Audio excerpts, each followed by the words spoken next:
Hello friends, welcome to my channel competitive English with primary ten.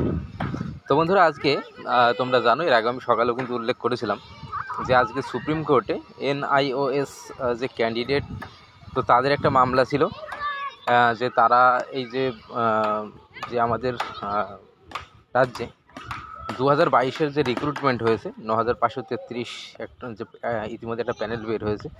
তো এই যে 2022-এর রিক্রুটমেন্টের যোগ্য কিনা, তো এই নিয়ে কিন্তু একটা মামলা এর আগে হয়েছিল। তো সেটার শুনানি কিন্তু আজকে ছিল।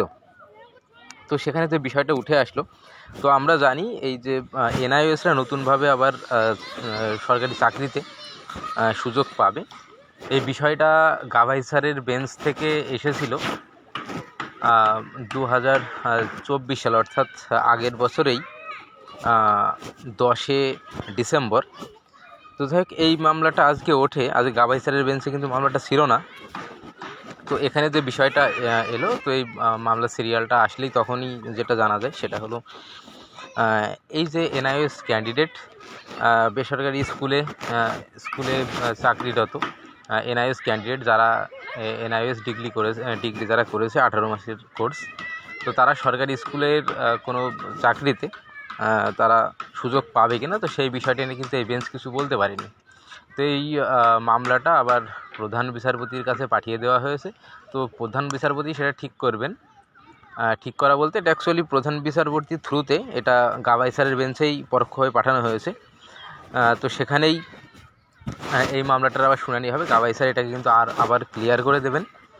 তো আপাতত এখন কোনো ডেট পাওয়া যায়নি, তো ডেট অবশ্যই পরবর্তীকালে জানানো হবে। আর এই প্রসঙ্গে একটা বিষয় বলে রাখবো, গাভাই স্যার যেহেতু বিষয়টা বলেছেন এর আগে যে NIOSরা সুযোগ পাবেন, তো আশা করা যায় সুযোগ পাবেন উনি। গাভাই স্যারই বিষয়টা ক্লিয়ার করবেন। তো এই মুহূর্তে NIOS যারা রয়েছে, তো তাদের কিন্তু ভেঙে পড়ার সেরকম কিছু হয়নি। তো যাই হোক, পরোক্ষভাবে ঘুরপথে হলেও হয়তো একটু সময় সাপেক্ষ হচ্ছে বিষয়টা, তবে সুযোগ কিন্তু অবশ্যই পাবেন, এটুকু আমার বিশ্বাস। কারণ যে জাজমেন্ট ছিল 10 তারিখে 10 ডিসেম্বরে যে জাজমেন্ট, তো সেখানে কিন্তু এই বিষয়টা অনেকটাই ক্লিয়ার রয়েছে যে NIOS ক্যান্ডিডেট তারা কিন্তু সুযোগ পাচ্ছে। তো আজকে যেহেতু এই বেঞ্চ যেহেতু রায়টা দিয়েছিল অন্য বেঞ্চ, তাই এই বেঞ্চ আপাতত রিস্ক নিতে চায়নি। তাই এই ক্লিয়ারেন্সটা অবশ্যই গাভাই স্যারের বেঞ্চই আবার দেবেন।